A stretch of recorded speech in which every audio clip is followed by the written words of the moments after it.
इस वीडियो में next part में हम लोग देखेंगे बुद्ध और महावीर के बारे में पढ़ना है। इसके पहले हम लोग ने वो सिंधु सभ्यता, वैदिक काल, पुराण वुराण के बारे में ऐसे जान लिया था। अब हम लोग चलेंगे बुद्ध और महावीर के बारे में पढ़ेंगे, ये सब हैं इम्पोर्टेंट है। इसके बाद हम लोग पढ़ेंगे कुछ धर्म के बारे में पढ़ेंगे। फिर ऐसे करते करते महाजनपद आ जाएगा, जहाँ महाजनपद आते हम लोग का वंश स्टार्ट हो जाएंगे तो वंश के बारे में पढ़ते चले जाएंगे। तो यहाँ पे बोरिंग नहीं है, जितना बोरिंग था पिछले वाले में था, अब यहाँ से सब नॉर्मल है। अब जैसे बुद्ध के बारे में पढ़ेंगे, देखो देखो बुद्ध, तो एक ट्रिक याद कर लेना, बालक। बुद्ध के लिए बता रहा हूँ बालक, और महावीर के लिए है मेकअप, ठीक है। बुद्ध जी, अब बालक क्यों है ट्रिक है, क्योंकि देखो ब से बुद्ध हो जाएंगे, ल से लुम्बिनी में पैदा हुए थे, और बालक हैं तो वो किसी नारा मतलब कुआं होता है ना, उसमें गिरेंगे तो नारा में हो वो, अब क्या हुए थे, किसी नारा में उनका देहांत हो गया था, ठीक है। ये बालक टिक लिखा है, देखो ल से लुम्बिनी पैदा हुए थे, कुछ नारा में क्या होता है उनका मर गए थे और बुद्ध के जो लैंग्वेज में, बुद्ध के लैंग्वेज में मरने को कहा जाता है महापरिनिर्वाण कहा जाता है, ठीक है। इम्पोर्टेंट हो जाएगा। अब बुद्ध के बारे में और देखो क्या है कि ये इनका जो बुद्ध का मतलब टाइम पीरियड क्या था, 563 से 483 ईसा पूर्व तक ये था। जन्म देखो लुम्बिनी था, ये बता दिया मैंने। बुद्ध का जो बचपन का नाम था सिद्धार्थ था, ठीक है, और जातक भी कहा जाता है इनको, कहा जाता था, ठीक है। इनके पिता का नाम था शुद्धोधन। भाई बालक हैं तो बालक के जो पिता थे बहुत शुद्ध शुद्ध थे, ऐसे याद कर लो, शुद्ध थे, शुद्धोधन हो जाएगा। कौन से थे, शाक्य कुल के थे वो, ठीक है। माता का नाम था महामाया। पिता तो शुद्ध थे लेकिन उनके माता का नाम क्या था, बहुत माया था उनके पास, महामाया था, जो कि कुलिया वंश की थी। पत्नी का नाम था यशोधरा, ठीक है। बेटे का नाम था राहुल था, और घोड़े का नाम था कंथक, और सारथी जो था उनका चार या चन्ना उनका नाम था, ठीक है। कुल जो बुद्ध थे कौन से कुल के थे भाई, उनके जो पिता कुल शाक्य कुल के थे तो वो भी शाक्य कुल के ही थे, ठीक है। और इनको बुद्ध को लाइट ऑफ एशिया कहा जाता है, इम्पोर्टेंट है, ठीक है। पूरे एशिया का लाइट, इनको मतलब ये लाइट ऑफ एशिया कहा जाता है, बस इनका नाम ही है समझो ऐसे। और शिक्षा ली इन्होंने, कहाँ शिक्षा ली, पहली जो शिक्षा ली थी कौन था वो, किससे लिया था, पहला अलार्म कलाम थे नाम था, उनसे लिया था। किसके अबाउट दिया था उन्होंने, सांख्य दर्शन के बारे में बताया था। सेकंड था रुद्र कराम से इन्होंने शिक्षा ली थी, जो कि जिन्होंने योग दर्शन इनको सिखाया था, ठीक है। अब ये पूछता है इनको मतलब ना ज्ञान की प्राप्ति कहाँ हुई थी। ये तो इनको निरंजना नदी के किनारे ज्ञान प्राप्ति हुई थी, जो कि बोध गया के नाम से जाना जाता है, ठीक है। इनका जो पहला उपदेश था वो सारनाथ में दिया था। किस भाषा में दिया था, पाली भाषा में दिया था। और उन्होंने पहला जो सर्वाधिक जो कि उपदेश दिया था वो श्रावस्ती में दिया था। पहला सारनाथ में दिया था और मैक्सिमम दिया था कहाँ पे, श्रावस्ती में दिया था। भाषा किसमें थी, पाली में थी। इनके जो प्रिय शिष्य थे उनका नाम था आनंद था, एक था उपाली था। तो एक आनंद जो थे उन्होंने ही कहा था कि अरे सर जी, तो बुद्ध को कहा कि आप मतलब किसी कन्या लड़की को भी रखिए रखिए। तो उनके कहने पर ही उन्होंने पहला गौतमी को रखा था और दूसरा आम्रपाली को ही क्या किया था, बौद्ध ग्रुप में ऐड कर लिया था, वो भी लोग रहने लगे थे। बुद्ध में क्या होता है, सील की संख्या होती है, सील कुछ किताब होगा तो इनके जैसे महापुराण हमारे 18 हैं, ऐसे मतलब पुराण 18 हैं, वैसे ही सील है, सील की संख्या कितनी है, 10 हो जाएगी। बुद्ध धर्म अपनाने वाला पहला पुरुष कौन था, तो तपट एंड मली थे, ये दोनों लोग थे। तो ये बुद्ध धर्म को अपनाने वाले पहले पहले पुरुष थे, ठीक है। अब इसमें भी पूछता है बुद्ध वाले में त्रिरत्न थे, कौन से त्रिरत्न थे, त्रिरत्न इनके बुद्ध धर्म और संघ, ये त्रिरत्न थे। बौद्ध का पूजा स्थल कौन था, बौद्ध जहाँ हम लोग पूजा लोग करते हैं, जहाँ हम लोग में जैसे मंदिर बोलते हैं, तो ऐसे बौद्ध का पूजा स्थल क्या था, चैत्य मंडप उसको कहा जाता है। तो त्रिरत्न में बुद्ध धम्म संघ है, ये भी है, संघ है, और त्रिपिटक भी है, जो सबसे प्राचीन ग्रंथ माना जाता है। त्रिपिटक किसमें पूछेगा, त्रिपिटक किससे रिलेटेड है, जैन धर्म की बुद्ध धर्म, तो बुद्ध धर्म वहाँ पे टिक मार देना, ठीक है। बुद्ध की जन्म की जो चर्चा है किसमें किया गई है, रोमन देई अभिलेख है कोई, ऐसे मतलब होगा अभिलेख, तो हम लोग पहले पढ़ चुके हैं, तो रोमन अभिलेख है, उसी में बुद्ध की जन्म की चर्चा की गई है। बुद्ध धर्म का जो लास्ट ग्रंथ है, बुद्ध धर्म का जो लास्ट ग्रंथ है वो क्या है, वामसाय पाकसीनी, भी पूछता है क्वेश्चन। तो बुद्ध धर्म का जो लास्ट ग्रंथ अभी है बचा हुआ है, प्राचीन कौन सा है, त्रिपिटक है, और जो लास्ट ग्रंथ है वो है वाम साय पाकसीनी, इंपॉर्टेंट हो जाएगा। इसके बाद देखो, अब बुद्ध में क्या हुआ था, 4 बैठक हुई थी, इंपॉर्टेंट है, कहाँ कहाँ हुई थी ये पूछता है, किसके शासनकाल में हुई थी वो पूछा था, किसके अध्यक्ष कौन थे वो पूछता है, इंपॉर्टेंट है। तो पहला देखो 483 से स्टार्ट हुआ था, 483 से स्टार्ट हुआ था, 100 घटाओ, फिर 383 हो जाएगा, फिर एक तीसरा 255 ईसा पूर्व में है, और एक जो लास्ट वाला है वो पहली शताब्दी में होता है। ठीक है, तो अब ये था पहला वाला जो हुआ था वो राजगीर में हुआ था, दूसरा वैशाली में हुआ था, तीसरा पाटलिपुत्र में हुआ था, आ, चौथा है वो कुंडल वन में हुआ था। मुझे ऐसे मैंने इसे याद किया था, राव पक कैसे याद कर लिया है। राव मतलब जैसे रवा होता है ना, वो भून के खाते हैं, रवा सूजी वाला रवा, वो पक गया है, तो राव पक कैसे याद कर लो। राव पक बस र से राजगीर, व से वैशाली, पाटलिपुत्र और क से कुंडल वन में हुआ था। पहला वाले में थे अजातशत्रु थे, इंपॉर्टेंट है, क्योंकि पहला दिन हो रहा है तो आज आज हुआ ना, ऐसे बोलते हैं, आज से अजातशत्रु हो गया, आज ही हुआ, कल काला हो गया, तो कल दूसरे वाले में काला थे, फिर तीसरे में देखो काला शोक अशोक, टोन मैच कर रहा है ना, काला शोक फिर अशोक, आज हुआ काला शोक हो गया, फिर अशोक आ गए, फिर लास्ट में कनिष्क हो जाएगा, तो ये पूछता है। ठीक है, पहले चीज जो पूछेगा। अब इसमें अध्यक्ष कौन थे भाई, करार कौन रहा था उसको, ये सब, तो महाकश्यप थे, कश्यप थे, साबरकामी थे, तीसरा गोमती पुत्र था, और चौथा वाले में वासुमित्र और अश्वघोष, ये दोनों थे, इम्पोर्टेंट हो जाएगा। ठीक है, तो महाकश्यप थे, 100 से साबरकामी थे, महाकश्यप साबरकामी, मोतगोम मोगती पुत्र थे, और वासुमित्र थे, और अशोक घोष थे। तो एक बुक है बुद्ध चरित नाम है उसका उसके लिखा किसने है, बुद्ध चरित, तो अश्व घोष में याद किया मैंने। बुद्धि किसकी अच्छी थी, अश्व की, घोड़े की तरह बुद्धि ऐसे दौड़नी चाहिए, तो बुद्ध चरित किस लिखा है, अश्व घोष ने लिखा है। अब इनके देखो, मरने वाले को महापरिनिर्वाण कहा जाता है, तो गृह त्यागने को क्या कहा जाता है, महाविष निष्क्रमण कहा जाता है। ठीक है, और गृह त्यागने का सिंबल क्या होना चाहिए, इनके हिसाब से सिंबल क्या होता है, घोड़ा, घोड़ा का सिंबल है, तो इसका मतलब है कि तुम गृह त्याग रहे हो। ठीक है, भी निष्क्रमण कर रहे हो। पवित्र इनका ग्रंथ है कौन सा है, जातक है। ठीक है, इसमें बुद्ध के पूर्व जन्म की चर्चा इसमें की गई है जातक में। ठीक है, जो कि हम लोग यहाँ पे भी लिखा था मैंने, जातक, इनका जो पवित्र ग्रंथ है वो जातक है, इंपॉर्टेंट हो जाएगा। ठीक है, बुद्ध की पूर्ण जीवन उल्लेख किसमें है, ललित विस्तार में किया गया है। ठीक है, तो बुद्ध की पूर्ण जीवनी उल्लेख है ललित विस्तार में, मतलब पूछता है ना कैसे मतलब विस्तार में उसको एक्सप्लेन किया गया, तो ललित विस्तार में बताया गया है, ये भी पूछा क्वेश्चन है। बौद्ध मंदिर को पगोड़ा कहा जाता है, इंपॉर्टेंट है, बौद्ध मंदिर है उनको कहते हैं पगोड़ा, जैसे हम लोग बोलते हैं मंदिर है, ऐसे वो है, जैसे उनके में चैत्य मंडल होता है बताया अभी, एक पगोड़ा कहा जाता है, जैसे जो बन गया है उसको चैत्य, उसको पगोड़ा कहा जाता है पकौड़ा में समझ लेना। सबसे बड़ा कहाँ है, इंडोनेशिया में था, जो कि तोड़ दिया गया ना, बमबारी करके तोड़ डाल लिए लोग।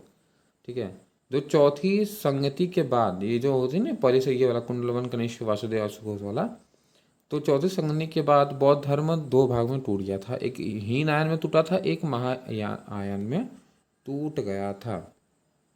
ठीक है, अब देखो ये पूछा था क्वेश्चन, मैंने लिख लिया है।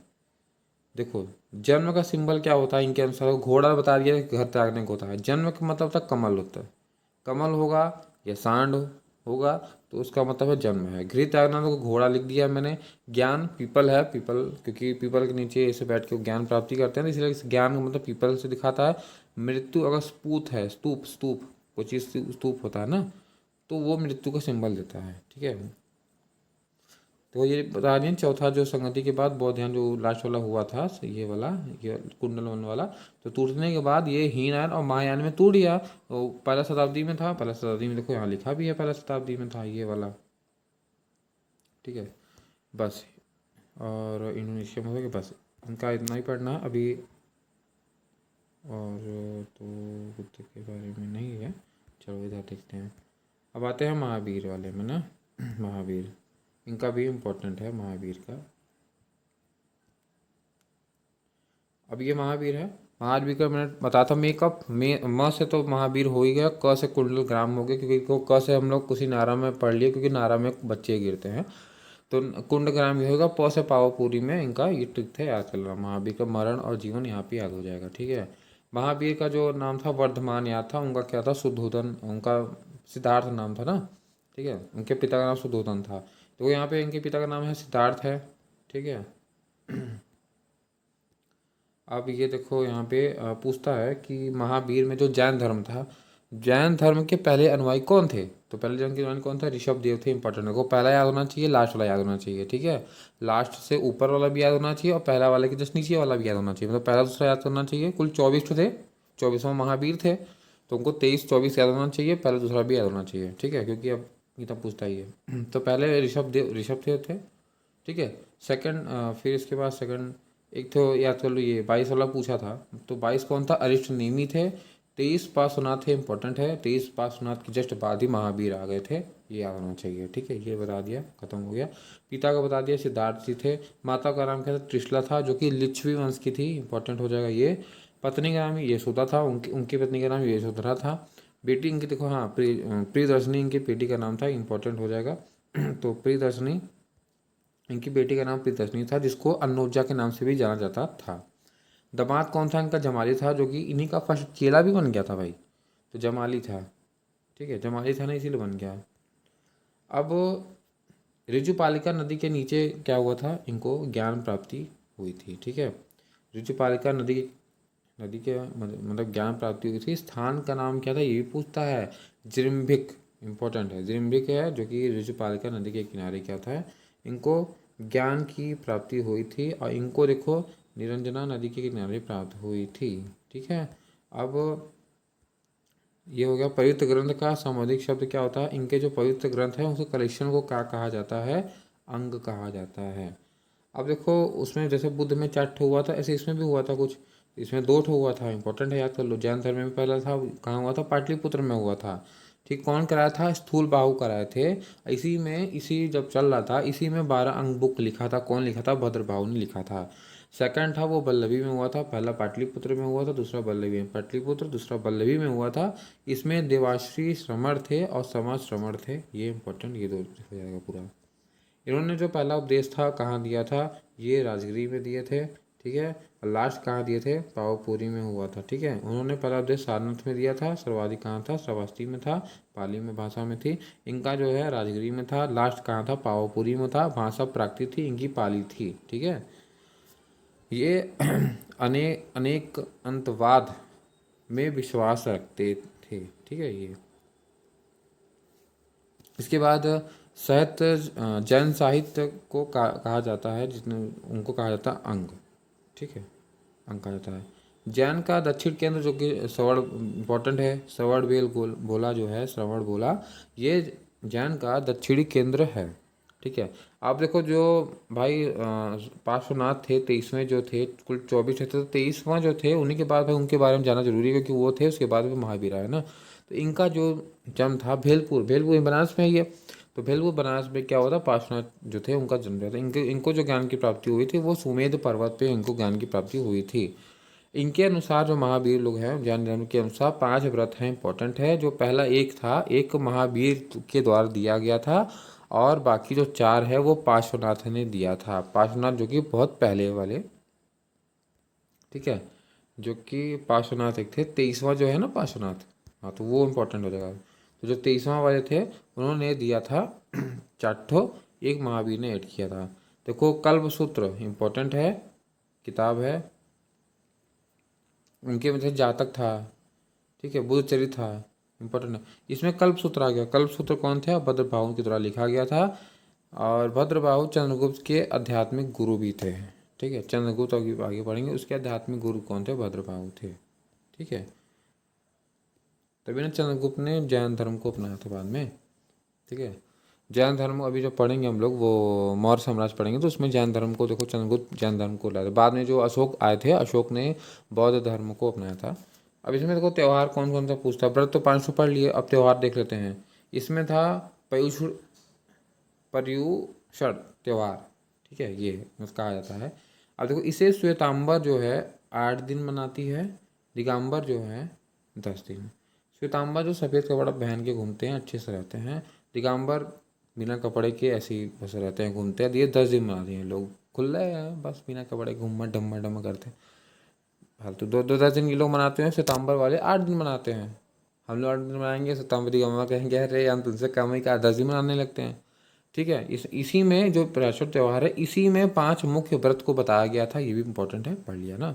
ये कौन दिए थे? एक तो महावीर दिए थे, 4 पार्श्वनाथ दे दिए थे। अब हम लोग एक बार थोड़ा सा कंपेयर कर लेते हैं फटाफट से। ठीक है, चलो। बुध इनका नाम सिद्धार्थ था, इनका वर्धमान नाम था। ठीक है, इसमें बालक टिक लगा लेना, इसमें मेकअप टिक लगाना। इनके जो पिता थे भाई बच्चे हैं तो इनका शुद्ध शुद्ध थे, लेकिन इनकी मम्मी का माया वाला काम था। कोलिया वंश की थी। पत्नी नाम यशोदा था, इनमें यशोदा का नाम था। फिर इनके बेटा राहुल बात, इनका राहुल बात, इनका बिटिया का नाम प्रियदर्शनी था। पिता सिद्धार्थ है, माता इनके त्रिशला थी। महावीर हैं तो भाई महावीर क्यों 3 त्रिशूल लेके टहल रही है, लिच्छवी वंश की थी, इंपॉर्टेंट हो जाएगा। इनको जो पालिका नदी किनारे था, इनको निरंजना नदी किनारे था, इसको बोध गया कहा जाता था। कुल शाक्य वंश का था इनका, तो पता नहीं है, लिच्छवी इनकी मम्मी थी बस।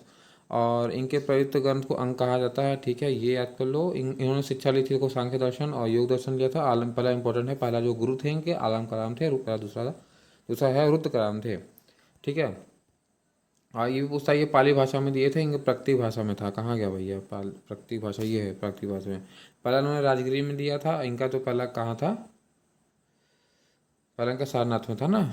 श्रावस्ती में सबसे ज़्यादा था इनका, तो सारनाथ में पहला उपदेश था इनका। पहला कहाँ था, पहला राजगिरी में था, लास्ट कहाँ था, पावापुरी में था। भाषा प्राकृतिक थी, अनेक इसमें विश्वास करते हैं, अंक कहा जाता है। किताब उताब को देखो, नाम याद कर लेना भैया। 4 ये है राव पक्का किया गया, 483, 383, 255, ये याद कर लो। शताब्दी, फर्स्ट शताब्दी था। इसी के बाद हीनयान महायान में टूट गया था। ये अजाशत्रु, काला काला अशोक, अशोक कनिष्क, ये सब याद है। बुद्ध चरित्र इंपॉर्टेंट है, अशोक घोषवाला। ठीक है, लास्ट ग्रंथ था बाम साहेब पाकफिनी, ऐसे है रू हाँ इंपॉर्टेंट है ये भी। रोमन देव अभिलेख है, जिसमें बुद्ध धर्म की चर्चा हुई है। कल्पसूत्र इंपॉर्टेंट है, देखो 5 व्रत था, पहला ये महावीर, दूसरा सारनाथ, पार्श्वनाथ दिए थे। कल्पसूत्र इंपॉर्टेंट है, देखो इसमें जातक, इसमें कौन कौन सा किताब इंपॉर्टेंट है, जातक है, बुद्ध चरित्र याद कर लेना बस। इसमें कल्पसूत्र है, इंपॉर्टेंट है बस। और त्यौहार के बारे में बता दिया, ये सब हो गया। बस चलो फिर संकल्प लेना। अब आते हैं भागवत धर्म, देखते हैं भागवत धर्म में कौन था। भागवत धर्म किसने किया था, वासुदेव थे। ठीक है, वासुदेव थे जो कि वृश्चिक कुल के थे। ठीक है, वासुदेव द्वारा भागवत धर्म की स्थापना की गई, जो कि वृश्चिक कुल के थे। ये लोग कृष्ण को मानते थे। ठीक है, उल्लेख उल्लेख है जैन ग्रंथ में, भगवती सूत्र और एंड महावस्तु में किया गया है उल्लेख। भागवत धर्म का जो उल्लेख है जैन धर्म के भगवती सूत्र और महावस्तु में उल्लेख किया गया है। ठीक है, शैव धर्म देखो, इसका भी वासुदेव है, इनका भी वासुदेव था। और इसके बाद जो है तुम्हारा वासुदेव शैव धर्म सबसे प्राचीन है, याद कर लेना। शाखा किसकी शाखा है, ये पशुपति की। शैव मतलब शिव जी का हो जाएगा, तो पशुपति वही शाखा किसकी है, पशुपति की है। जिसकी स्थापना पशुपति है, जिसकी स्थापना किसने की थी, लकुलेश ने की थी। ठीक है, पशुपति की जो स्थापना की थी लकुलेश ने की थी। शैव धर्म की स्थापना वासुदेव ने की थी। पारसी धर्म का इंपॉर्टेंट है, याद करना। पारसी लोग बहुत माइंडेड होते हैं, वेरी वेरी शार्प उनका माइंडेड होता है। इसीलिए जैसे कौन कौन थे पारसी धर्म के, कौन कौन थे, जैसे वो टाटा थे अपने, बाबा जी थे। ठीक है, जो बाबा जी हैं वो हैं। दादा भाई नौरोजी थे, ये भी पारसी धर्म के थे। जैसे कोई हिंदू धर्म का होता है, कुछ वो होता है, तो पारसी बहुत माइंडेड होते हैं। टाटा, बाबा जी, दादा भाई नौरोजी सब हैं। तो इसकी स्थापना किसने की थी, पारसी धर्म की थर जरथुष्ट्र ने की थी। ठीक है, पारसी है, जड़ से ही तुष्ट कर देते हैं, क्योंकि दिमाग है इसलिए तो जरथुष्ट याद कर लो। इनका जो धार्मिक अवस्था है, जिंदा अवस्था इंपॉर्टेंट है, क्योंकि ये लोग अपने, इनके पास ना दिमाग ज़्यादा है ना, तो जिंदा रहते हैं, तो इसलिए जिंदा अवस्था याद कर लेना। ठीक है, इनका जो धार्मिक ग्रंथ होता है, जो पारसी लोग का धार्मिक ग्रंथ होता है, यहूदी का धार्मिक ग्रंथ इनका जिंदा अवस्था है। मैंने इसी में एक्स्ट्रा लिख दिया है कि देखो यहूदी जो होते हैं, यहूदी का जो धार्मिक ग्रंथ है उसका नाम है मूसा शहीदा। ये भी इंपॉर्टेंट है, क्योंकि यहूदी भी बहुत शार्प माइंडेड के होते हैं, इसलिए मैंने यहाँ पे एक्स्ट्रा लिख दिया है। ठीक है, धर्म ये तीनों खत्म हो गया। वासुदेव था, कृष्ण को मानने वाले थे, प्राचीन है, पशुपति उनके लकुलेश ने की थी, थर्सरुष्ट थे, जिंदावस्था, ये मूसा शहीदा याद कर लेना। अब लोग आते हैं, ये महाजनपद अब स्टार्ट होने वाला है। महाजनपद, तो कितने जनपद पढ़ने हैं भाई, 16 जनपद हैं, ये देखो 16 जनपद हैं। ठीक है, 16 जनपद हैं, तो 16 जनपद हैं। इनकी जो जनपद है 600 ईसा पूर्व में इनका डेट है। ठीक है, अब जनपद का उल्लेख तो कहीं होगा भाई, कहाँ मिलता है बताइए, तो अंगुत्तर निकाय में ही 16 जनपद का उल्लेख किया जाता है। ठीक है, तो जो महाजनपद है ये सेकंड नगरीकरण है। ठीक है, इंपॉर्टेंट। पहला कौन था, सिंधु था, भाई सिंधु सभ्यता में पूरा नगरीकरण शहरीकरण हुआ था। अगर सेकंड पूछेगा तो यहाँ पे महाजनपद होगा, क्योंकि महाजनपद में बहुत अच्छे से सरलीकरण किया गया था, अच्छे से सिक्का उक्का सब कुछ मतलब अच्छे से हो गया था। तो 16 जनपद कहाँ था, अंगुत्तर निकाय में इसकी चर्चा होती है। ठीक है, जो महाजनपद थे इनका तरक्की का कारण क्या था, क्योंकि ये लौह की खोज हो गई थी इसमें, इसीलिए यहाँ पे तरक्की हो गया था। ठीक है, ये याद कर लेंगे। अब आते हैं महाजनपद जो जो इम्पोर्टेंट ऐसे हैं, 16 ठो आते हैं, 16 याद है। और 16वां इंपॉर्टेंट है, जब हम लोग यूपी जीके वाला में पढ़ेंगे तो वहाँ के लिए बहुत ज़्यादा इंपॉर्टेंट है, क्योंकि इसमें बहुत सारे जो हैं जनपद वो यूपी में बहुत ज़्यादा हैं। शायद मेरे ख्याल से याद आ रहा है मुझे 8 या 9 ठो हैं, शायद 9 ठो हैं। तो वो पूरा याद करना रहता है कि कहाँ पे पड़ता है वो, उसका नाम क्या है, पहले क्या नाम था अब क्या नाम हो गया, तो वो यूपी जीके का है। इंपॉर्टेंस से देख लेते हैं। महाजन जैसे कंधार है, गंधार, तो गंधार है, इसकी राजधानी क्या है, तक्षशिला है, जो कहाँ पे, पाकिस्तान में है इस समय। ठीक है, अस्मक महाजनपद गंधार हो गया, तो तक्षशिला अस्मक देखते हैं। अस्मक जो है महाजनपद है, इसका जो राजधानी है उसका नाम है पोटला, जो कि कहाँ पड़ता है, महाराष्ट्र में होता है। पोटला ऐसा है जो एकमात्र नदी के किनारे है, कौन से, गोदावरी नदी के किनारे है। एक अवंती जनपद है, एक अंग है, दोनों इंपॉर्टेंट है। अवंती जो है उज्जैन के, मतलब अवंती है उसकी राजधानी क्या है, उज्जैन है। अंग का है चंपा, चंपा कहाँ है, बिहार में है। उज्जैन तो पता है एमपी में आ जाएगा। ठीक है, तो अवंती, उज्जैन, अंग, चंपा। ठीक है, अब देखो महाजनपद में क्या हुआ था, ग्राम भोजक, ये वर्ड है ग्राम भोजक, इसका मतलब क्या होता था, वहाँ की गांव का मुखिया, इसका मतलब वो था। भाग का मतलब क्या होता था, फसल पे जो भुगतान लिया जाता था उसको भाग कहा जाता था। तो ये महाजनपद की शॉर्ट जानकारी थी, इतना ही। ठीक है, अब हम लोग चलेंगे इसके बाद वंश पढ़ेंगे। देखो वंश, एक वंश का क्रम भी याद होना चाहिए भाई, क्या क्या कैसे चला था। हसीन मसुक शाह याद कर लेना, हसीन मसुक शाह, जो खान सर ने बताया, सबको पता होगा। ह से है हर्रक वंश था।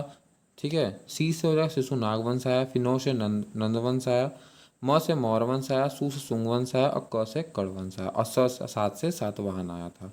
हसीन मसून शाह, हसीन मसुक शाह। ठीक है, अब चलेंगे हम लोग हर्रक वंश को देखेंगे।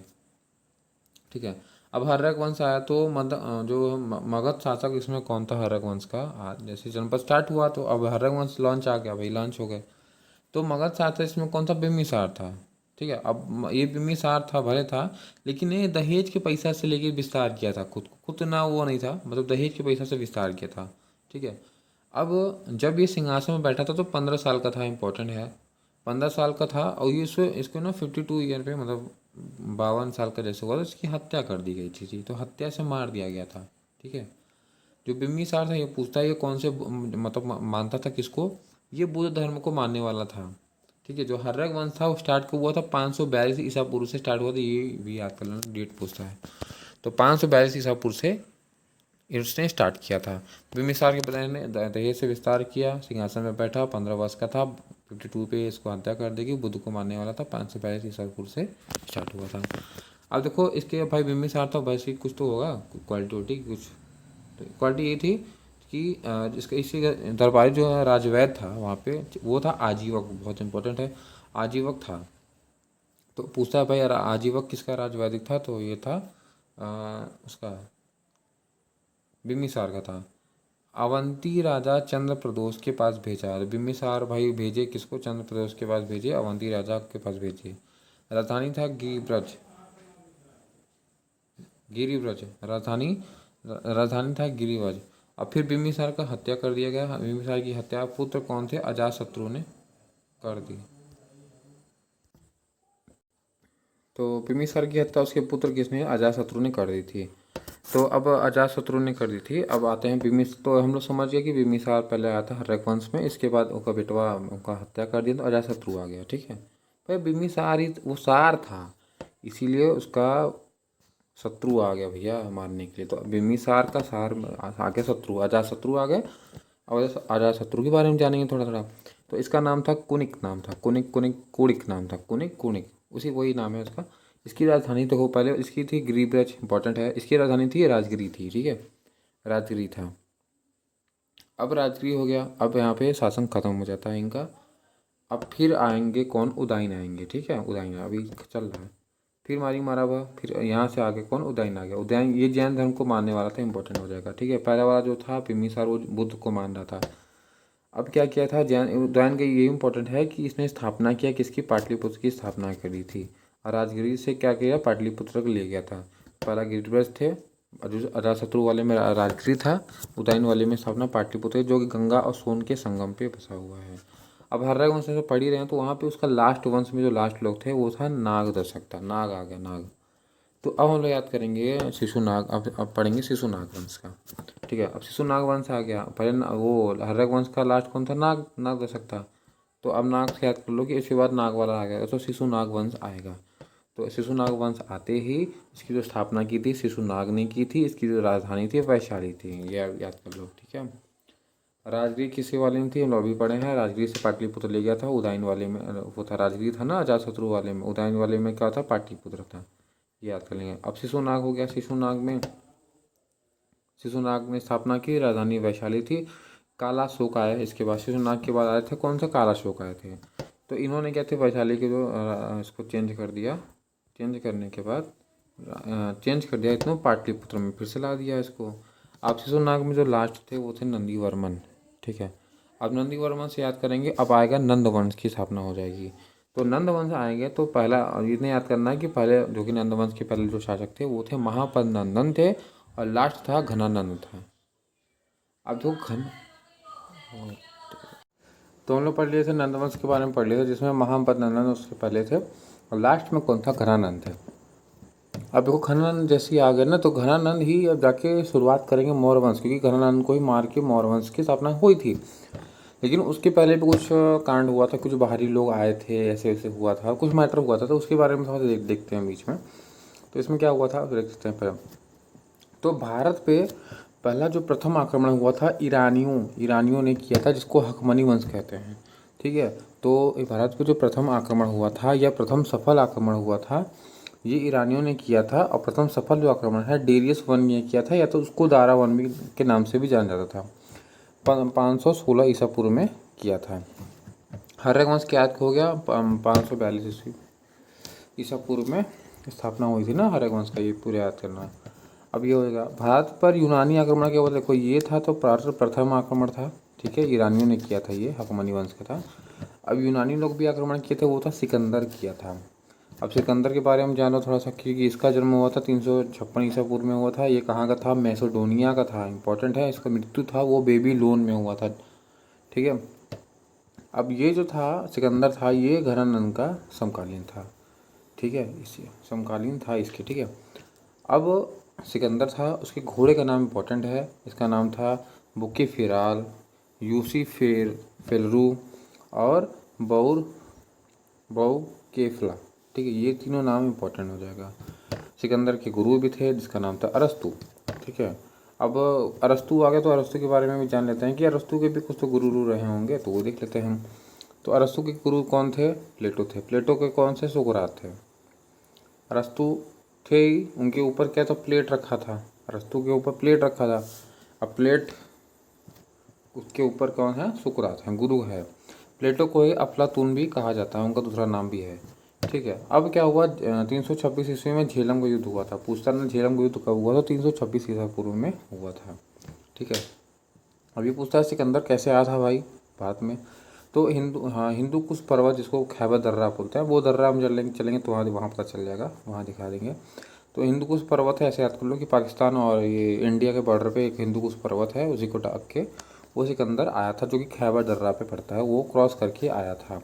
ठीक है, इसकी जो थल सेना थी उसका नाम था सेल्यूस निकीटर था, और जल सेना का नाम था निर्याकस। भाई जल है, जल का निकासी चाहिए होता तो निर्याकस इसके ज़्यादा सेनापति थे। थल सेना का था सेल्यूकुस निकीटर था। ठीक है, अब इसके बाद से स्थापना होती है, मौर्य वंश की स्थापना हो जाएगी अब जाके। ठीक है, अब आते हैं मौर्य वंश के, देखते हैं। तो चंद्रगुप्त मौर्य थे, मौर्य वंश के पहले कौन थे, चंद्रगुप्त मौर्य पहले स्थापना की थी। ये जैन धर्म को मानते थे। ठीक है, 322 ईसा पूर्व में इन्होंने स्थापना की थी। इनका जो पूरा चलेगा 322 से चलेगा 298 तक ईसा पूर्व तक क्या हुआ, इनका मौर्य वंश चलेगा। इनका जो मृत्यु हुआ था श्रवण बेलगोला में हुआ था, जो कि कर्नाटक में पड़ता है। ठीक है, दक्षिण साइड में, वहाँ इनका मृत्यु हो गया था। माता का नाम था मोरा, चंद्रगुप्त की माता का नाम था मोरा। इनके जो मर गए थे कहाँ, श्रवण बेलगोला में मरे थे। हाँ, अब इन्होंने विवाह किया था, किससे किया था? धुरधुरा थी इनकी पहले। धुरधुरा किसी तो जो घनानंद की बेटी थी, घनानंद जो हम लोग को यहाँ प्रीवियस ये पढ़े ना, घनानंद, इसी की बेटी से शादी धुरधुरा ने की थी। फिर तब से सेलुकस निकेटर आया। सेलुकस निकेटर था जो ये सिकंदर का जो सेनापति था ना, ये थल सेनापति, तो इम्प्रेस होके वो फिर मतलब हो गया था। तो सेलुकस निकेटर की बेटी कार्नेलिया नाम था, जिसका नाम तो हेलेना भी कहते हैं, हेलेना या कार्नेलिया है। तो सेलुकस निकेटर की बेटी है। तो दो शादी धुरधुरा से शादी हुई थी, एक कार्नेलिया थी। दोनों क्या थे? ये सेलुकस की निकेटर की बेटी थी, घरानन की बेटी थी। अब ये पूछा घराना के दरबार में कौन कौन आया था? अरे सॉरी, चंद्रगुप्त के दरबार में कौन आया था? तो मेगास्थनीज आया था। अब मेगास्थनीज था कहाँ का? ये ग्रीक का था, ये इम्पोर्टेंट है। बनवाई, देखो ये बनवाई का मतलब चंद्रगुप्त सेकंड ने, मतलब चंद्रगुप्त है, सॉरी सेकंड नहीं, चंद्रगुप्त है। इन्होंने बनवाई क्या बनवाया था भैया? चामुंड राय बनवाया। ये क्या है? गुप्तेश्वर की विशाल मूर्ति है ये, ठीक है। चामुंड राय का ये लोकेशन कहाँ है? ये श्रवणबेलगोला में है, ठीक है, ये बस है। अब कुछ लोग क्या है ना कि जो चंद्रगुप्त है उसका नाम रखे थे भाई, अपने जगह जगह पे बोलते थे ये है उसका नाम, ये फलाना ठिकाना है। तो को कहा सेंड्रोकोरस किसने कहा था? प्लूटार्क ने कहा था। सेंड्रोकोटस किसने कहा था? जस्टिन ने कहा था। सेंड्रोकाटस किसने कहा था? जॉन्स ने कहा था। तो ये चीज़ याद होना चाहिए। अब मौर्य वंश में आ गया तुम्हारा ये बिंदुसार आ गया। चंद्रगुप्त का वो शासनकाल खत्म हुआ, उसके बाद आया बिंदुसार। अब बिंदुसार के बारे में जानते हैं कि बिंदुसार का नाम है अमित घात नाम था इसका। इसका सेकंड नाम अमित घात था। ये 298 से 273 था। और उनका कितना था? 322 से लेके 298 था। 322 से 298, इनका 298 से 273 BC चला, ठीक है। अब इनके दरबारी से पूछता है भाई बिंदुसार के दरबारी कौन कौन थे? तो इनके जो दरबारी थे वो कहते हैं डायमेकस थे, इंपॉर्टेंट है, ठीक है। इनके जो दरबारी थे कौन था? डायमेकस आया था, ठीक है। उनके मतलब मेगास्थनी से आया था, इसमें कौन था? डायमेकस था, इंपॉर्टेंट हो जाएगा। जो बिंदुसारी अनुयायी था, किसका अनुयायी था? बिंदुसारी आजीवक संप्रदाय है, आजीवक, उसका ये अनुयायी था, मतलब उसको मानता था ये। तो बिंदुसार खत्म हो गया, इसको अमित घात कहते थे। अशोक आ गया और चंद्रगुप्त खत्म हो गया, बिंदुसार आ गया। इसके बाद बिंदुसार के बाद आता है अशोक का था। और अशोक के बारे में तो महान थे ही अपने में, तो अशोक के बारे में थोड़ा सा पढ़ना पड़ेगा। तो अशोक का जो नाम था वो था देव नाम प्रिय, ठीक है, ठीक है। इनको कहा जाता था देव नाम प्रिय के नाम से भी जाना जाता था। इनका जो बैठा, मतलब इन्होंने सिंहासन में कब बैठे? 269 से लेकर 232 BC तक बैठे थे। कब से? 298 से 273 इनका चला था।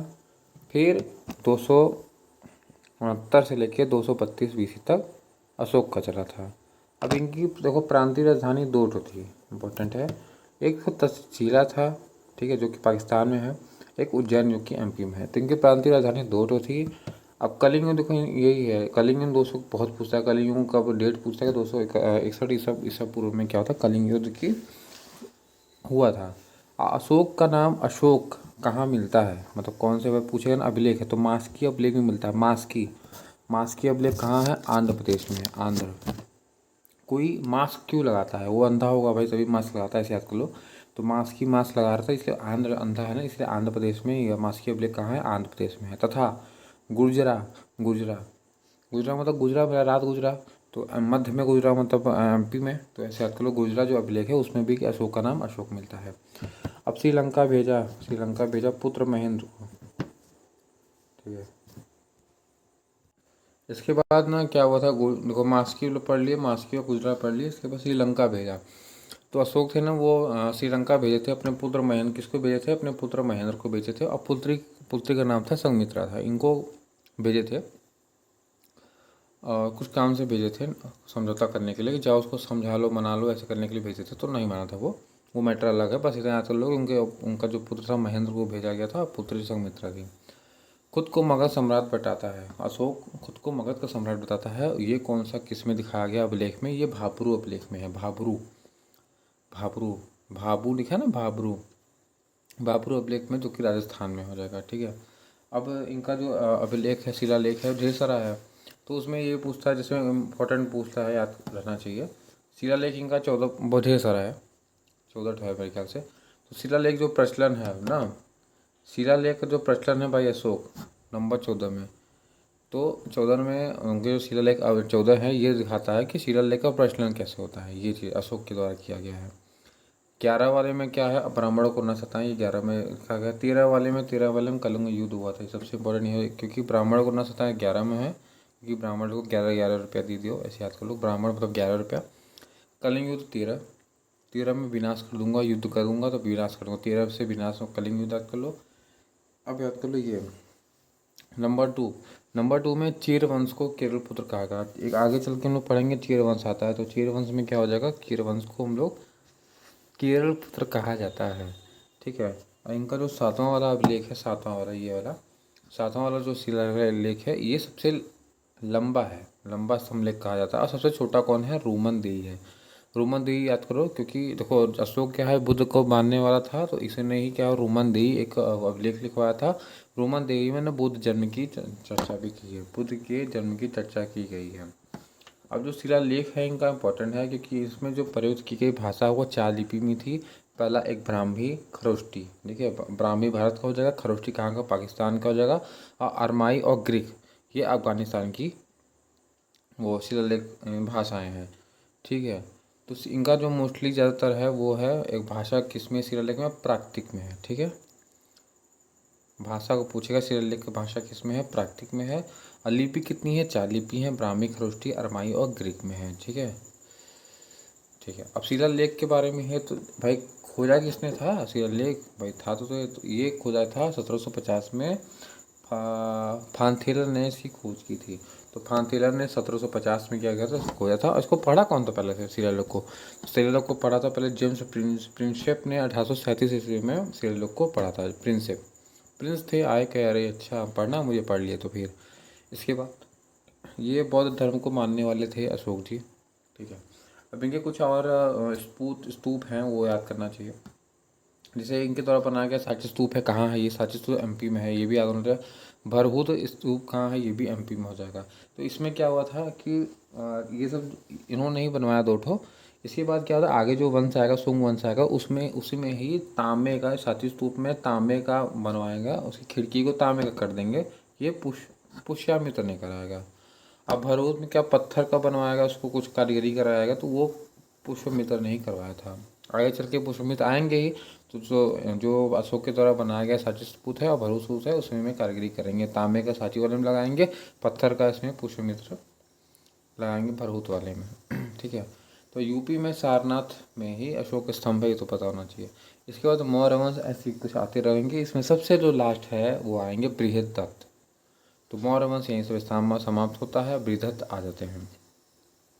अब इसके बाद बृहदत्त लास्ट है, तो इसको मारेगा कौन, शुंग वंश के द्वारा, जो कि एक ब्राह्मण वो है वंश है। तो शुंग वंश जिसको हम लोग एक तरह से ब्राह्मण वंश होते हैं, तो ब्राह्मण ने अशोक जो थे उनके मतलब मौर्य वंश के लास्ट जो है उसको मारा। फिर यहाँ पे पुष्यमित्र शुंग जो कि इन्होंने स्थापना की। तो पुष्यमित्र शुंग ने इसकी स्थापना की, जो कि भरहूत वाले में और स्तूप वाले में वो तांबे का लगवा रहे थे, पत्थर का लगवा रहे थे। ठीक है। अब इन्होंने क्या करवाया भाई, मेन इनको याद कर लो कि इन्होंने 2 ठो अश्वमेघ यज्ञ करवाए थे। और अश्वमेघ यज्ञ करवाया था किसके द्वारा करवाया था, पतंजलि के द्वारा करवाया था। इनकी जो राजधानी थी पहले थी पाटलिपुत्र थी, लेकिन जो सेकंड है वो विशिदा है। मेन वही है, पहला इनकी पाटलिपुत्र है, सेकंड है विशिदा है, विदिशा मेन है ना। और भाई पुष्यमित्र जब थे सुंग थे, इसमें इनके द्वारा मतलब इसमें ना 2 ठो विदेशी यमन आक्रमण भी हुआ था, यमन। तो 2 विदेशी यमन आक्रमण हुए थे, जिसमें कि जिसमें से डेमेट्रियस और मिनांडर। ठीक है। ये क्रॉस के निशान का मतलब था मारे गए थे। कौन मारा था इसको, भाई अग्निमित्र। अग्निमित्र कौन है, ये पुष्यमित्र का पुत्र था। तो पुष्यमित्र का जो पुत्र अग्निमित्र था, ये डेमेट्रियस और मिनांडर दोनों लोग हमला किए थे, जो कि यमन आक्रमणी थे। दोनों लोग को मार गिरा था, क्योंकि अग्निमित्र एक बहुत ही अच्छा लड़ाकू था। इसके बाद है गरुड़ ध्वज अभिलेख। देखो हम लोग पढ़े थे ना हेलियो, ये गरुड़ ध्वज, गरुड़ उड़ गई, उड़ीसा में है ये। इसमें बाई हेलियोडोटस के द्वारा ये अभिलेख लिखा गया था। इसमें भागवत धर्म की चर्चा मिलती है। भागवत क्योंकि देखो ब्राह्मण समाज के थे, तो वो लोग ने भागवत धर्म के बारे में बताया था। ठीक है। तो ये उड़ीसा में है, हेलियोडोटस के द्वारा लिखा गया है, इसमें जानकारी भागवत धर्म की मिलती है। अब इसमें क्या है कि ऐसे ही चलता रहेगा। इसमें कुछ लोग थे इनके दरबारी में थे, तो उनको याद रखना चाहिए थोड़ा सा। जैसे बुक है अपने ना, तो पतंजलि किस में थे, इन्हीं के दरबारी में रहते थे। मनु, एक मनु है वो भी है। अब पारणी, तीनों लोग पुष्यमित्र सुंग के दरबारी कवि थे, पूछा जाता है। तो पतंजलि, मनु और पारणी। इसके बाद सुंग वंश खत्म होता है, ब्राह्मण वंश खत्म होता है, इसके बाद आता है कर्ण वंश आता है। तो कर्ण वंश की सीधा सीधा याद करना है, इसकी स्थापना वासुदेव ने की थी। इसमें लास्ट कौन था, सुशर्मा थे। अब सुशर्मा है और सुशर्मा है जाके खत्म हो गया, कर्ण वंश खत्म हो गया। ठीक है, कर्ण वंश में वासुदेव थे और लास्ट कौन था, सुशर्मा थे। ठीक है, अब आते हैं सातवाहन वंश में। अब सातवाहन वंश पढ़ना है। तो सातवाहन वंश में क्या था, सिमुक थे।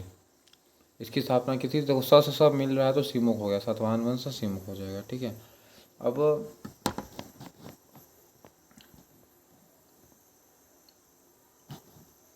ठीक है, इसके बाद है देखो सातवाहन हो जाएगा, सिमुक आ गया। ठीक है, अब आ गया इसकी राजधानी क्या थी, महाराष्ट्र। ठीक है, सातवाहन वंश आ गया। सातवाहन वंश को हम लोग एक सिक्का जो पढ़े थे उसमें शीशा का सिक्का चला था, इसमें पढ़ने को मिलेगा। तो सिमुक ने इसकी स्थापना की थी। राजधानी क्या था, महाराष्ट्र था, जो कन्वर्ट इनटू आंध्र प्रदेश में। महाराष्ट्र था, कन्वर्ट करके कहाँ कर दिया गया, आंध्र प्रदेश में कर दिया गया, इसकी राजधानी कर दी गई। इम्पोर्टेंट है। तो सातवाहन के वंश में राजधानी, इनकी जो मेन राजधानी थी वो महाराष्ट्र थी, जो कि प्रतिष्ठित, अगर पूछेगा प्रतिष्ठित राजधानी कौन सी थी तो महाराष्ट्र थी। वहाँ से कन्वर्ट करके आंध्र प्रदेश में कर दिया गया। इसमें क्या महान शासक कौन था सातवाहन वंश में, तो वो था जीपीएस। जी से गौतमी, पी से पुत्र, ऐसे हो जाएगा सतकर्णी। तो जीपीएस सर्च कर लो, जीपीएस इसमें महान शासक था। ठीक है, इनमें जो भाषा थी वो थी प्राकृतिक। लिपि कौन सा था, ब्राह्मी। तो सातवाहन वंश की जो भाषा थी वो तो प्राकृतिक थी। लिपि कौन सी थी, ब्राह्मी थी। अब माता सतवाहन है, इंपॉर्टेंट है क्योंकि इनका नाम जैसे वो है ना, गौतमी पुत्र है, मतलब अपनी माता का नाम लगा दिया गया वैसे ही, इसलिए वो माता सत्सनात्मक थी। अब सातवाहन वंश में भी दो हमला हुआ था। उसमें तो उसके पहले शुंग वाले में तो यमन का आक्रमण हुआ था। इसमें देखो दो शक आक्रमण हुए थे, यप शक।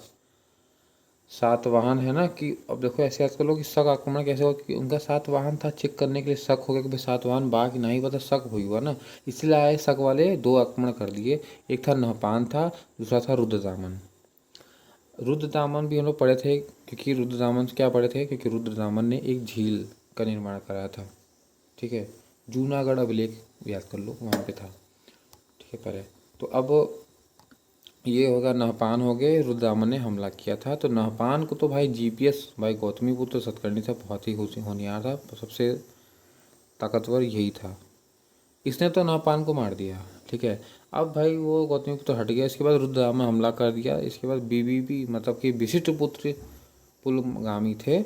अब ये क्या किया था, नहीं संभाल पाया, रुद्रदामन यहाँ से जीत गया। ठीक है, बस सातवाहन यहाँ से ख़त्म होता है। अब इसके बाद हम लोग पढ़ेंगे आईएसपीके के बारे में पढ़ेंगे। आईएसपीके में से यमन, आई का मतलब होता है यमन, यमन वाले होता है। इंडो ग्रीक किसको कहा जाता है, तो इंडो ग्रीक का मतलब यमन हो गया। अब यमन आक्रमण में कौन कौन सा याद आ रहा है, कुछ मिनांडर और डेमेट्रियस थे। मिनांडर डेमेट्रियस जो हमला, वो लोग हमला किए थे, दोनों हार गए थे। अग्निमित्र कर हरा दिया था इन लोग को। ठीक है, तो भारत में आने वाले जो पहला थे यमन थे वो था डेमेट्रियस था, सेकंड था मिनांडर था, बस इतना याद करना था। इसके बाद शक थे, आई हो गया, एस हो जाएगा। शक, अब देखो शक आक्रमण सातवाहन वाले में किया था, इसमें कौन था, नहपान था, रुद्रदामन थे, याद है। देखो मध्य एशिया, ये लोग ना शक वाले जो थे ये कहाँ के थे, ये लोग थे मध्य एशिया के थे। ठीक है, तो मध्य एशिया के थे ये लोग। और नहपान और रुद्रदामन इसमें मेन मतलब वो लीडर ये लोग थे। और संस्कृत में जारी करने वाला जो फर्स्ट अभिलेख है जूनागढ़ अभिलेख, जो हमने बताया ना जूनागढ़ अभिलेख, जो कि कहाँ गुजरात में है, इसी में सुदर्शन झील की चर्चा हुई थी। कौन था, रुद्रदामन था। तो सुदर्शन झील बार बार रिपीट, ये पहला वंश याद कर लेते हैं। पल्लव वंश की जो राजधानी थी पुरुषपुर थी, जिसको हम लोग पेशावर कहा जाता था। इसकी जो स्थापना हुई थी, ये पेशावर है। इसके जो संस्थापक थे वो थे मिथ्रीडेट्स थे। तो ये इंपॉर्टेंट यहाँ से हो जाता है कि इनके जो संस्थापक मिथ्रीडेट्स, ये याद कर लो, मिथ्रीडेट्स, पढ़ने नहीं आ रहा तो। यमन पढ़ लिया, यवन 2 ठो गए थे वहाँ पे, सुंग वंश वाले में हमला किए थे, शक वाले गए थे सातवाहन को हमला किए थे। इनका नाम 2 ठो याद होना चाहिए। यमन में देखो डेमेट्रियस, मिनांडर इंपॉर्टेंट है, नहपान और रुद्ररामन थे। रुद्रमा जो गया था सातवाहन वाले में तो वहाँ पे जीत गया था। इसका जो है सुदर्शन झील की चर्चा की गई है, जो कि जूनागढ़ अभिलेख में है, इंपॉर्टेंट हो जाएगा। संस्कृत में जारी करने वाला पहला अभिलेख कौन था? ये जूनागढ़ का अभिलेख है, जो कि शक के शासनकाल में था। पल्लव याद कर लो, इसकी राजधानी थी पुरुषपुर थी, जो कि पेशावर इसको कहा जाता है। संस्थापक है मिथ्रिडेट्स थे। अब आते हैं कुषाण वंश, ठीक है। कर्ण वंश को पहले पढ़ लिए थे, उसके वासुदेव थे और सु शर्मा, ये देखो पढ़े ना, यीशु शर्मा और वासुदेव, कर्ण वंश। अब आते हैं हम लोग कुषाण वंश। अब देखो कुषाण वंश में किसको हम मिलेंगे? कनिष्क, इसमें इंपॉर्टेंट है कनिष्क, अभी कनिष्क मिलेंगे बाद में। तो कुषाण वंश के जो संस्थापक थे वो थे कुजल कट, ये लिखा है कट, काटने वाला निशान बना पीछे से याद करना। कुषाण वंश में। अच्छा, कुषाण में तो हम लोग सिक्का को पढ़े थे भी आयर को, तो कुजल कट फीसे हो जाएगा। प्रतापी इसमें कौन था? कनिष्क इंपॉर्टेंट है ये, तो कुषाण वंश में जो है कनिष्क इंपॉर्टेंट है। प्रतापी कौन से? कनिष्क थे। ये बैठा था 78 ईसा पूर्व में बैठा था। की जो राजधानी थी वो थी पुरुषपुर, पेशावर थी, इंपॉर्टेंट हो जाएगा, ठीक है। ये पुरुषपुर पेशावर इसकी राजधानी हो जाती है। सांस्कृतिक राजधानी पूछेगा तो मंदुस, जिसको हम लोग मथुरा बोलते हैं प्रेजेंट में, तो मंदुस हो जाएगा, इसकी सांस्कृतिक राजधानी थी। कुषाण वंश के दरबारी कौन था? या कनिष्क के दरबारी थे, इंपॉर्टेंट है। इसमें नागार्जुन थे, अश्वघोष था और वासुमित्र थे। ये सब क्या थे? और चरक, इंपॉर्टेंट है भाई। कनिष्क के शासनकाल में बहुत अच्छे अच्छे दरबारी थे यार। नागार्जुन थे, नाग था, अश्व मतलब घोड़ा वाला था, वासुमित्र लोग भी थे और चरक थे जो कि आयुर्वेद के जनक कहा जाता है, और नागार्जुन जो कि शून्यवाद के जनक कहा जाता है। तो ये सब उनमें थे, कनिष्क के शासनकाल में थे दरबारी। इसी के समय में पहली बार खेती हुई थी, किसकी? नाशपाती की हुई थी। और इसी के शासनकाल में ही सिल्क मार्ग, मतलब कि वो एक सिल्क मार्ग बनाया गया था, रेशम का था, जो कि कनिष्क के शासनकाल में ही था। अब सिल्क मार्ग तो इनमें कनिष्क में हो जाएगा। अब देखो शक संवत चलता है ना, कैलेंडर चलता है, तो इन्हीं के लिए लिया गया है। विक्रम संवत, शक संवत देखो जब चला गया है, तो राष्ट्रीय जो कैलेंडर बना है ये कनिष्क की ही देन है, जो कि हम लोग वो कैलेंडर चलाते हैं। अब विक्रम संवत जो कि 58 ईसा पूर्व से लिया जाता है, इन्हीं से कंपेयर किया जाता है, तो 58 ईसा पूर्व में ही क्या होता है? विक्रम संवत लिया जाता है। अब इसमें भी तो लास्ट शासक कौन है? वासुदेव है, ठीक है, इंपॉर्टेंट हो जाएगा। तो कर्ण वंश के पहले हम लोग पहले पढ़े थे, कर्ण वंश का कौन था? वासुदेव थे और सुशर्मा थे। इसकी जो लास्ट है देखो, इसमें भी वासुदेव है, ठीक है, तो याद करना है। जो ये कुषाण वंश है, कुषाण वंश के लास्ट कौन है? देखो यहाँ पे वासुदेव हैं, और ऊपर वाले में देखो यहाँ पे भी कर्ण वंश में भी वासुदेव थे, सुशर्मा, ऐसे याद कर लेना इन दोनों का। अब आते हैं गुप्त वंश की स्थापना। अब गुप्त वंश में देखेंगे हम लोग क्या कि गुप्त वंश में कि इसकी जो राजधानी थी वो कौशाम्बी थी। गुप्त वंश ये कौशाम्बी था। इसकी स्थापना की थी श्रीगुप्त में, ठीक है, श्रीगुप्त ने इसकी स्थापना की थी, लेकिन इनको रियल स्थापना वाला नहीं कहा जाता है, क्यों पता नहीं, कुछ की नहीं।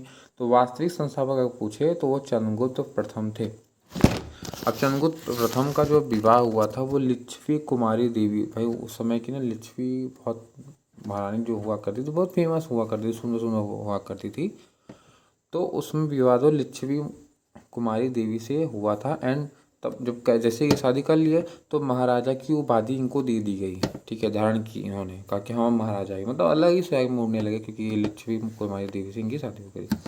इसके बाद है देखो चंद्रगुप्त प्रथम पढ़ लीजिए। उसके बाद नेक्स्ट आते हैं समुद्रगुप्त आते हैं। चंद्रगुप्त प्रथम के पास समुद्रगुप्त आ जाएंगे। तो समुद्रगुप्त के बारे में हम लोग जानते हैं कि भाई वो उनका नाम क्या कैसे, तो इनके बचपन का नाम था कांच, पता है नहीं, समुद्र है ऐसे आजकल, समुद्र कांच की तरह चमकता रहता है धूप में, तो कांच इनकी बचपन का नाम था। इनको भारत का नेपोलियन कहा जाता है। इनके जो दरबारी हैं वो हरिशेन है। मैंने कैसे याद किया है? तो हरी देखो देखो समुद्र जब देखते हो दूर से तो कुछ हरा हरा लगता है, काई टाइप का लगता है, तो हरी याद किया मैंने। हरी मतलब हरा हरा। हरिशेन किसके दरबारी थे? समुद्रगुप्त के दरबारी थे। और हरिशेन ने ही प्रयाग प्रशस्ति अभिलेख किया था, जो हम लोग समुद्र पढ़े थे ना कि समुद्रगुप्त के शासनकाल में प्रयाग प्रशस्ति अभिलेख था, ठीक है। अब इसके बाद आते हैं रामगुप्त आते हैं। तो रामगुप्त आए थे तो इनका कोई यूज़ नहीं था, बेकार थे। तो इसके बाद आते हैं चंद्रगुप्त सेकंड, पहला हो गया, दूसरा हम लोग पढ़ लिए समुद्रगुप्त, रामगुप्त पढ़ लिए, अब आते हैं चंद्रगुप्त सेकंड। ये इंपॉर्टेंट है क्योंकि इनके में कुछ काम हुआ था। इनके जो काल था जब आया था, इनको कहा था स्वर्ण युग कहा जाता था। ठीक है। इनकी राजधानी भी दो तो थी, एक पाटलिपुत्र थी, एक था उज्जैन था। तो चंद्रगुप्त सेकंड का जो राजधानी थी वो क्या थी, पाटलिपुत्र थी, और दूसरा क्या था, उज्जैन हुआ करता था। इनका नाम बहुत है, चंद्रगुप्त सेकंड का नाम बहुत है। इनका नाम है देवपुत्र, देवराज, देवश्री। ठीक है, ये पूछा था। एक क्वेश्चन और पूछ लिया था कि इनकी पुत्री का नाम क्या था। भाई बहुत हाई लेवल का था तो मुझे नहीं आता, मैंने छोड़ दिया था इसको।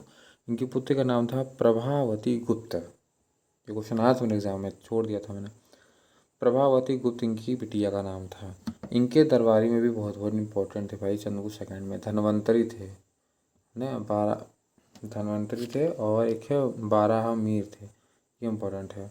अब जो हम लोग शक पढ़े थे ना, शक वाले में जो रुद्रदामन थे, इन्होंने क्या था, शकों का पूरी तरह से खात्मा कर दिया था। देन इन्हीं को, इसलिए इनका नाम सकारी कहा जाने लगा। मतलब इनका उपाधि दे दिया गया सकारी, मतलब शकों का हार करने वाला, पूरा हार कर दिया था ना, इसीलिए इनको सकारी कहा जाता था चंद्रगुप्त सेकंड को। ठीक है। इसके जो सिंहासन थे वो स्टोन के बने थे, पत्थर के बने हुए इनके सिंहासन थे। इनके दरबार में 9 रत्न थे भाई भाई, सोचो। धनवंतरी थे, 12 मिहिर थे, ऐसे करके बहुत लोग थे, 9 रत्न थे। 9 रत्न में जैसे कालिदास भी थे। महरौली का स्तंभ जो लोहे वाला स्तंभ था, दिल्ली में है, इंपॉर्टेंट है, वो चंद्रगुप्त सेकंड के शासनकाल में बना था। ठीक है। अब इसके बाद आते हैं कुमारगुप्त। कुमारगुप्त का बस एक ही चीज़ याद रखना है कि इनके शासनकाल में नालंदा विश्वविद्यालय बना था, कि बिहार में है। इसके बाद है लास्ट में स्कंदगुप्त आते हैं। स्कंदगुप्त आएंगे, स्कंदगुप्त का भी कोई काम नहीं वैसा। फिर लास्ट में सबसे आता है विष्णुगुप्त। विष्णुगुप्त आएंगे, इसके बाद खत्म हो जाता है। अब गुप्त काल में कुछ इंपॉर्टेंट जैसे भाई घटना है, उसको देख लेते हैं क्या क्या इंपॉर्टेंट है। इसकी जो क्या थी, जो राजकीय भाषा थी वो संस्कृत थी। ठीक है। और इनके समय का जो राजस्व दर था 1/6 था। उपज का जितना भी होगा, जैसे तुम 6 बीघा बोए हो तो उसमें 1 बीघा तुमको इनको लोग को देना पड़ेगा। तो 1/6 क्या था, राजस्व दर था। प्राचीन भारत का स्वर्ण युग, इनका जो शासनकाल आया था, इनको प्राचीन भारत का स्वर्ण युग कहा जाता था। ठीक है, प्राचीन भारत का पूछेगा तो। मंदिर बनाने की कला का जन्म गुप्त शासनकाल से ही हुआ था। गुप्तकालीन मुद्रा क्या थी, देख लेते हैं। रजत मुद्रा, देखो इसको रूपक कहा जाता है, इंपॉर्टेंट हो जाएगा। और स्वर्ण, स्वर्ण तो एक रजत मुद्रा थी, एक स्वर्ण मुद्रा थी, जिसको रूपक कहा जाता था, और स्वर्ण मुद्रा को दिनार के नाम से जाना जाता था। इनके जो प्रमुख अधिकारी थे उनको क्या कहते थे, वो आमत थे। देखो आमत का मतलब होता है देवता होता है। ठीक है, आमत का पर्यायवाची देवता होता है। तो इनके प्रमुख अधिकारी को आमत्य कहा जाता था। ठीक है। वैष्णव धर्म अनुयायी थे ये लोग। कुछ तो वैसे ही हम लोग पढ़े थे पहले ही, उसमें था लिया कि वैष्णव धर्म में ही चर्चा मिलती है ना गुप्त की। तो वैष्णव धर्म के लोग अनुयायी थे। इनका जो राजकीय चिन्ह था गरुण, गरुण था। अब नेक्स्ट देखेंगे, जैसे इसी में आगे है सुदर्शन झील के बारे में देख लेते हैं। क्योंकि देखो एक बार रुद्रदामन ने भी सुदर्शन झील का कुछ करवाया था ना। तो चंद्रगुप्त जो थे, चंद्रगुप्त, ठीक है, इन्होंने पहले निर्माण कराया था। उसमें कौन से मतलब वो थे कारीगर, मतलब कारीगर नहीं, सॉरी, किसके देख रेख में बनवाया गया था, तो पुष्यमित्र वैश्य थे, उन्होंने बनाया था। ठीक है। तो चंद्रगुप्त,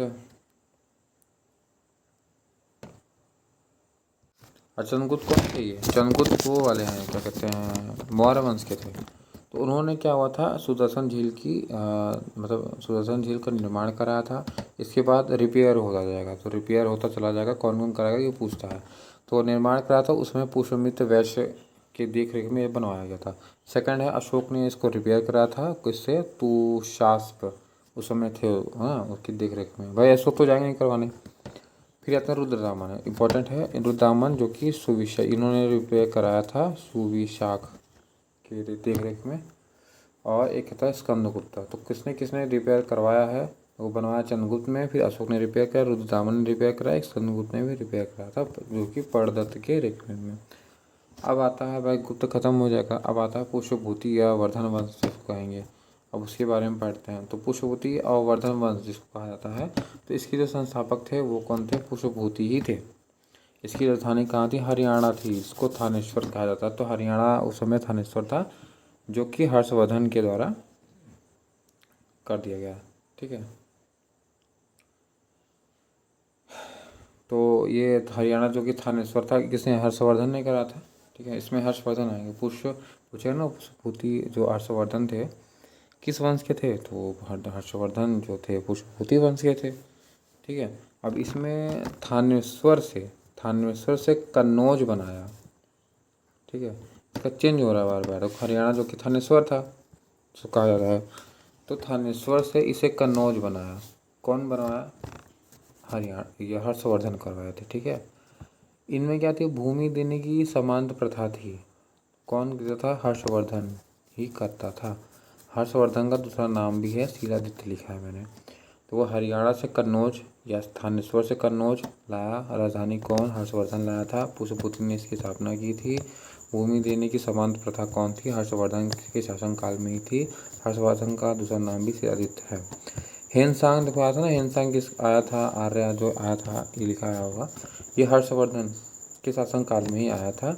इसकी बुक का नाम है सीयू की, ठीक है। अब देखो हर्षवर्धन जो है, तो वह हर्षवर्धन है, तो हर्षवर्धन के भी दरबारी होंगे, इंपॉर्टेंट है। तो हर्ष से उसने क्या चला? बाण चलाया। तो ऐसे याद कर लो, हर्ष से बाण चलाया। तो बाण भट्ट, तो बाण भट्ट इसके क्या थे? दरबारी थे। और बाण भट्ट की जो बुक थी इंपॉर्टेंट है, हर्षचरित और कदम्बनी। हर्षचरित और कदम्बनी इनकी क्या थे? बुक का नाम हो जाएगा।